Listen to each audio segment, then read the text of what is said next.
அனைவருக்கும் வணக்கம். இன்னைக்கு வீடியோவில் சைக்காலஜி ஆஃப் மணி புக்கோட தமிழ் பதிப்பகமான பணம் சார் உளவியல் புத்தகத்தோட ஆடியோ வெர்ஷன் கேட்க போகிறோம். அதில் சாப்டர் 4 குழப்பமான கூட்டல், அதாவது காம்பவுண்டிங், அந்த சாப்டரை ஆடியோவில் கேட்க போகிறோம். வாங்க கேட்கலாம். குழப்பமான கூட்டல். ஒரு துறை சார்ந்த பாடங்கள் பல நேரங்களில் தொடர்பற்ற வேறு பல துறைகள் குறித்த மிக முக்கியமானவற்றை கற்பிக்கின்றன. பில்லியன் ஆண்டுகளுக்கு முன்னிருந்த பணியுக வரலாறு நமக்கு பொருளாதாரம் குறித்து என்ன போதிக்கிறது? உலகம் குறித்த நம் அறிவியல் படிப்பினைகள் நீங்கள் நினைக்கின்ற காலத்தை விட மிக குறைவானதாக கூட இருக்கலாம். உலகம் எப்படி இயங்குகிறது என்பது குறித்து நாம் ஆராய முற்பட்டால் மிகவும் ஆழமாக யோசிக்க வேண்டியிருக்கிறது. அதை சமீப காலத்திற்கு முன்னர் வரை நம்மால் செய்ய இயலவில்லை. சில நட்சத்திரங்களின் நகர்வுகளை ஐசக் நியூட்டன் நாம் கோள்களின் அடிப்படைகளை அறிவதற்கு 1 நூற்றாண்டுக்கு முன்னர் கணக்கிட்டுள்ளார். உலகம் பல கால இடைவெளிகளில் பனியால் சூழப்பட்டிருந்தது என்பதை 19வது நூற்றாண்டு வரை அறிவியல் அறிஞர்கள் அறிந்திருக்கவில்லை. உலகம் கடந்த காலங்களில் பனியாகி உடைந்து கிடந்ததற்கான சுவடுகள் உலகைச் சுற்றிலும் ஏராளமாக உள்ளன. மிகப்பெரிய கற்பாறைகள் பல்வேறு இடங்களில் புதைந்து கிடக்கின்றன. கல் தீரங்கள் அரிக்கப்பட்டு மெல்லிய தகடுகள் போன்று உள்ளன. ஒன்றிரண்டல்ல, நாம் அறுதியிட்டு கூறும் வகையில் குறைந்தபட்சம் 5 தனித்துவமான பனியுகங்கள் இருந்திருக்க வேண்டும் என்பதற்கான ஆதாரங்களை துல்லியமாக உள்ளன. பூமிக்கோளத்தை மீண்டும் மீண்டும் உறைய வைக்கவும் உருக வைக்கவும் தேவையான அளவிற்கு சக்தி இருந்திருக்கிறது என்பது நமக்கு மலைப்பை ஏற்படுத்துகிறது. உலகத்தில் உள்ள எந்த சக்தியால் இப்படிப்பட்ட மாற்றங்களை உண்டாக்க முடியும்? அப்படிப்பட்ட சக்தி மிக மிக திறன் வாய்ந்த சக்தியாகத்தான் இருந்திருக்கிறது. யாரும் எதிர்பார்க்காத வகையில் இருந்திருக்கிறது. பனியுகங்கள் ஏன் தோன்றுகின்றன என்பது குறித்து பல கோட்பாடுகள் உள்ளன. அவை சாத்தியமாக தேவையான மிகப்பெரிய அளவிலான புவியியல் சார்ந்த தாக்கங்களை எல்லாம் இணைக்கும் இப்படியான கோட்பாடுகளும் மிகவும் விரிவானவைகளாகவே உள்ளன. மலை தொடர்ச்சிகளின் உயர நீட்சி புவியின் மீது நிலவும் காற்றோட்டத்தின் திசையை மாற்ற அதன் விளைவாக தட்ப வெப்பநிலை மாறுவதற்கான சாத்தியங்கள் உள்ளன என்று கருதப்படுகிறது. வேறு சிலரின் கருத்தின்படி பனியே புவியின் இயற்கையான நிலை என்பதும் அவ்வப்போது நடக்கும் எரிமலை பொழிவுகளால் அந்நிலை மாற்றத்திற்குள்ளாகி புவியின் மேற்புற வெப்பநிலை அதிகரித்து விட்டது என்பதாகும். ஆயினும் இந்த கோட்பாடுகள் எவையும் பனியுகங்களின் சுழற்சி குறித்து எதையும் குறிப்பிடவில்லை. மலைத்தொடர்களின் வளர்ச்சியோ அல்லது பெரிய எரிமலை வெடிப்போ ஒற்றை பனியுகம் குறித்து வேண்டுமானால் விளக்கலாம். ஆனாலும் 5 முறை நடந்தேறிய இந்த பனியுக சுழற்சி குறித்து இக்கோட்பாடுகள் எவற்றையும் விளக்கவில்லை.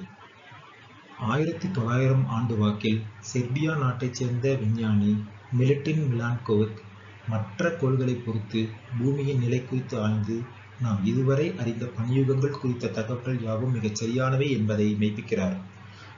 சந்திரன், சூரியன் ஆகியவற்றின் ஈர்ப்பு சக்தி பூமியின் நகர்வை மிக நுண்ணிய அளவில் மாற்றத்திற்குள்ளாக்குகிறது என்றும் இந்த மாற்றம் பூமியினை சூரியனை நோக்கி பூமியை சரிய வைக்கிறது என்றும் கூறுகின்றார். இத்தகைய ஒரு சுழற்சி நிகழ பல்லாயிரம் ஆண்டுகளுக்கு மேல் ஆகும் என்பதால் அத்தகைய சுழற்சிக்கு இடையே புவியின் அரைக்கோள பகுதிகள் இயல்புக்கு மாறாக கூடுதலாகவும் குறைவாகவும் மாறி மாறி சூரியனின் கதிர்வீச்சை எதிர்கொள்கின்றன. அந்த காலங்களில்தான் பனியுகங்களின் விளையாட்டு ஆரம்பிக்கிறது. மிலன்கோவிச் கோட்பாட்டின்படி பூமியின் அரைக்கோளங்களின் சரிவு ஒட்டுமொத்த புவியையே உறைய வைக்கின்ற அளவுக்கான வறட்டு பனியை உண்டாக்குகிறது. ரஷ்ய நாட்டைச் சேர்ந்த புவியியலாளர் விளாடிமிர் கொபைன் மிலன்கோவிச் கோட்பாட்டின் வழி இன்னும் ஆழமாக ஆய்ந்து பிரமிக்கத்தக்க வகையிலான ஒரு நுணுக்கமான கருத்தை வைக்கின்றார். அவருடைய கருத்தின்படி வெப்பநிலை குறைந்த குளிர்காலங்கள் அல்ல, மாறாக வெப்பநிலை குறைந்த கோடை காலங்களே இந்த மாற்றத்தை ஏற்படுத்துகின்றன என்பதாகும். முந்தைய குளிர்காலத்தில் உறைந்த பனியை உருக வைக்க இயலாத வெப்பநிலை கொண்ட கோடை காலத்தால் இது தொடக்கம் பெறுகிறது என்கிறார். அப்படி உருகாது கிடக்கும் அந்த பனி தொடர்ந்து வரும் குளிர்காலத்தில் மேலும் அதிகமான பனியை உறைய வைக்கிறது. இந்நிலையால் அடுத்து தொடரும் கோடை காலத்திலும் உறையாத பனி நிலவுகிறது. தொடர்ச்சியான நிகழ்வுகளால் பனியின் அளவு உயர்ந்து கொண்டே போகிறது. ஒரு சில நூற்றாண்டுகளில் பருவங்களின் நிலை மாறுகிறது. இத்தகைய மாற்றம் தலைகீழாகவும் நடைபெறுகிறது. எதிர் திசையில் பூமியின் சரிவால் சூரியனின் ஒளி அதிகமாக கிரகிக்கப்படுவதால் புவியோட்டில் உறைந்து கிடக்கும் பனி வழக்கத்தை விட அதிக அளவில் உருகத் தொடங்குகிறது. இது தொடர்ந்து புவியின் வெப்பம் அதிகரிப்பதால் அதை அடுத்து வரும் குளிர்காலத்தில் பனிப்பொழிவு குறைவாகிறது. இப்படியாக தலைகீழ் சுழற்சி ஏற்படுகிறது. இத்தகைய நிகழ்வுகள் ஒரு சுழற்சியில் அமைகின்றன.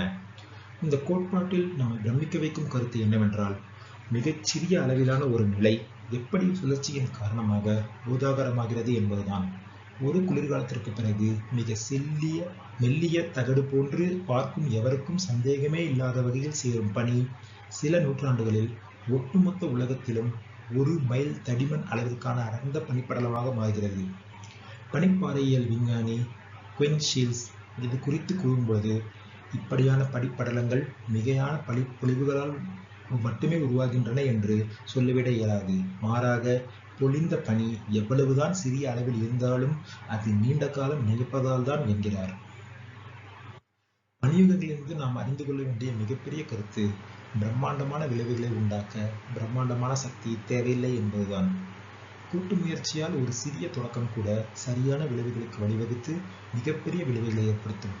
எதிர்கால வளர்ச்சிக்கு உரமேற்றும் வண்ணம் ஒரு சிறிய அளவிலான வளர்ச்சி இருக்குமானால் இது சாத்தியம்.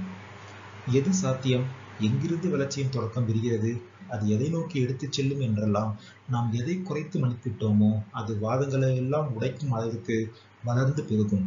அப்படித்தான் பலத்தின் வளர்ச்சியும். வாரன் பஃபட் எப்படி பெருஞ்செல்வத்தை சேர்த்தார் என்பதை விளக்கும் வகையில் 2000க்கும் மேலான புத்தகங்கள் படைக்கப்பட்டிருக்கலாம். அத்தகைய நூல்களில் பல மிகவும் அற்புதமானவை. ஆனாலும் சில நூல்கள் மட்டுமே ஒரு எளிய உண்மைக்கு முழுமையான கவனத்தை கொடுத்துள்ளன. பஃபட்டின் பெருஞ்செல்வம் அவர் ஒரு திறமையான முதலீட்டாளராக இருந்தார் என்பதால் மட்டும் சேர்ந்ததன்று. மாறாக அவர் குழந்தை பருவத்திலிருந்தே முதலீட்டாளராக இருந்தார் என்பதால் தான்.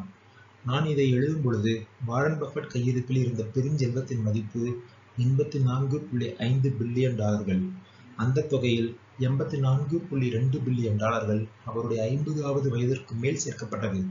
$81.5 பில்லியன் அவர் 60 வயதை கடந்த நிலையில் சமூக பாதுகாப்பு நிதிக்கு அவர் தகுதி பெற்ற பின்னர் தான் சேர்ந்தது. வாரன் பஃபட் மிகவும் தனித்துவமான முதலீட்டாளர்.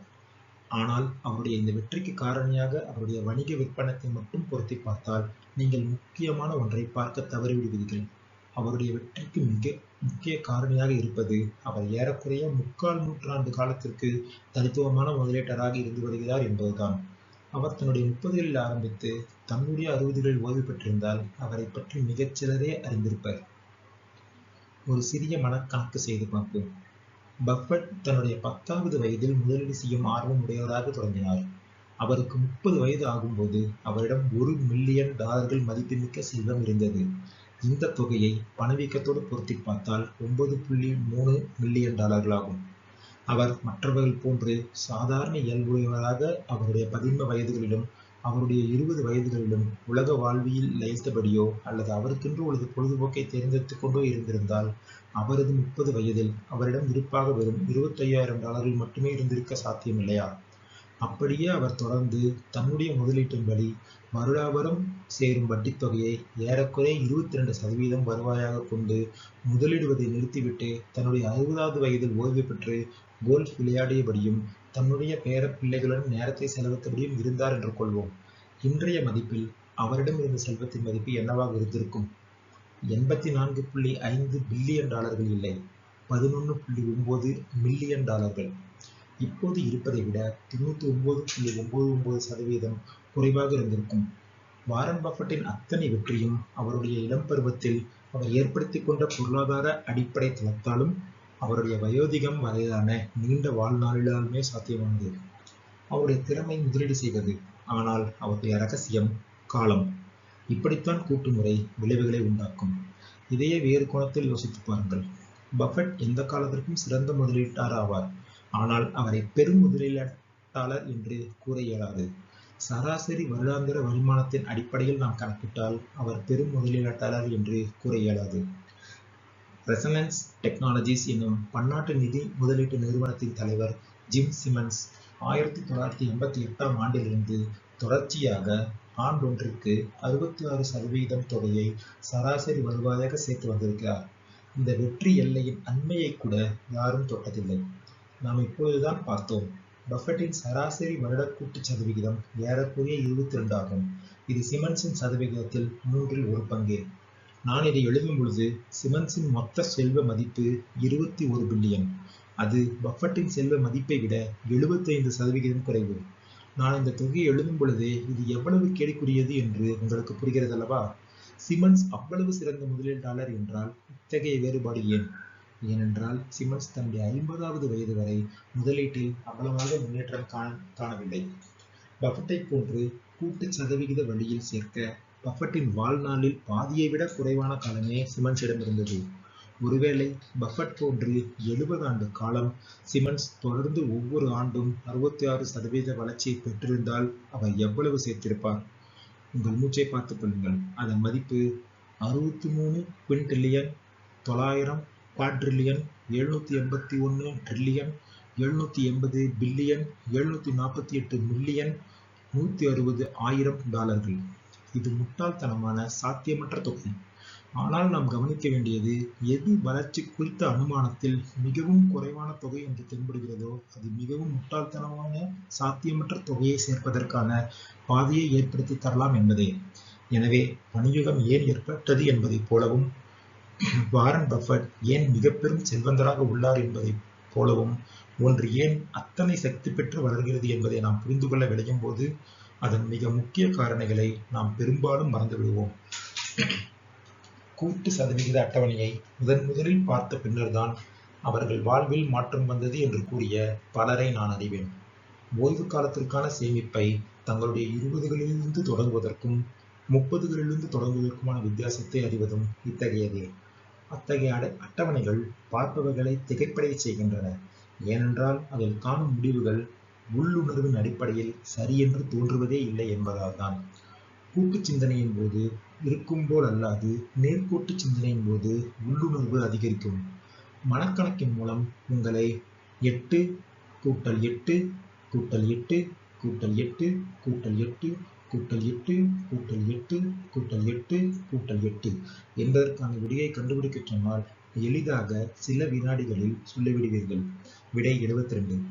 ஆனால் 8 பெருக்கல் 8 பெருக்கல் 8 பெருக்கல் 8 பெருக்கல் 8 பெருக்கல் 8 பெருக்கல் 8 பெருக்கல் 8 பெருக்கல் 8 என்பதற்கான விடையை கண்டுபிடிக்க சொன்னால் உங்கள் தலை வெடித்துவிடும்.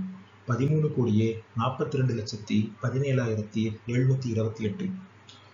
1950களில் IBM 3.5 மெகாபைட் கொண்ட ஹார்ட் டிரைவை தயாரித்தது. 1960களில் ஒரு சில டஜன் மெகாபைட்களையே ஹார்ட் டிரைவில் அதிகமாக சேர்க்க முடிந்தது. 1970களில் IBM தயாரித்த வின்செஸ்டர் டிரைவ் 70 மெகாபைட் கொண்டதாக இருந்தது. அதற்கு பின்னர் டிரைவுகளின் அளவு மிக குறைக்கப்பட்டும் அதன் கொள்திறன் அதிகரிக்கப்பட்டும் தயாரிக்கப்பட்டன. 1990களில் தயாரிக்கப்பட்ட கணினிகளின் கொள்திறன் 200 500 மெகாபைட் வரை இருந்தது. அதன் பிறகு கொள்திறன் வானைத் தொட ஆரம்பித்தது. 1999 ஆப்பிள் iMac 6 கிகாபைட் ஹார்ட் டிரைவுடன் வெளிவந்தது. 2003 பவர் மேக் 120 கிகாபைட்டுடன் வெளிவந்தது. 2006 iMac 250 கிகாபைட்டுடன் வெளிவந்தது. 2011 முதல் 4 terabyte hard drive. 2017 60 terabyte hard drive. 2019 100 terabyte hard drive. எல்லாவற்றையும் பொருத்தி பார்த்தால் 1950லிருந்து 1990 வரை நாம் 296 மெகாபைட்களையே சேர்த்துள்ளோம். 1990லிருந்து இன்று வரை 100 மில்லியன் மெகாபைட்களை சேர்த்துள்ளோம். 1950களில் நீங்கள் தொழில்நுட்பத்தின் மீது நம்பிக்கையுள்ளதாக இருந்திருந்தால் கொள்திறன் 1000 மடங்கு அதிகமாகலாம் என்று கணித்திருப்பீர்கள். நீங்கள் எல்லை கடப்பராக இருந்திருந்தால் ஒருவேளை 10,000 மடங்கு அதிகமாகலாம் என்று கணித்திருப்பீர்கள். மிகச் சிலரே என்னுடைய வாழ்நாளுக்குள் 30 மில்லியன் மடங்குகள் அதிகரிக்கும் என்று சொல்லியிருக்க வாய்ப்புண்டு. ஆனால் அதுதான் நடந்தது.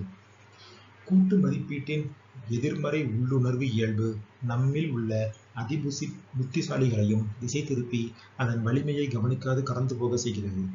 2004ஆம் ஆண்டு பில்கேட்ஸ் ஜிமெயிலின் புதிய திட்டமான 1 GB திட்டத்தை குறிப்பிட்டு யாருக்கு 1 GB தேவைப்படும் என்று குறையாக விமர்சித்தார். எழுத்தாளர் ஸ்டீவன் லெவி அவருடைய பணம் அதிநவீன தொழில்நுட்பத்தை சார்ந்ததாக இருந்த போதிலும் மென்பொருளையும் வியாபார பண்டம் போலவே அவர் மனது பார்க்கிறது என்கிறார். எந்த வேகத்துக்கு மாற்றங்கள் ஏற்படுகிறதோ அந்த வேகத்திற்கு நீங்கள் உங்களை எப்பொழுதுமே தகவமைத்துக் கொள்வதில்லை.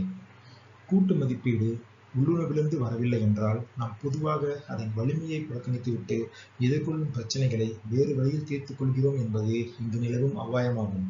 நாம் மிகையாக சிந்திக்கிறோம் என்பதால் அல்ல, மாறாக கூட்டு மதிப்பீட்டின் வலிமையை நாம் பொறுமையாக நின்று கணிப்பதே இல்லை.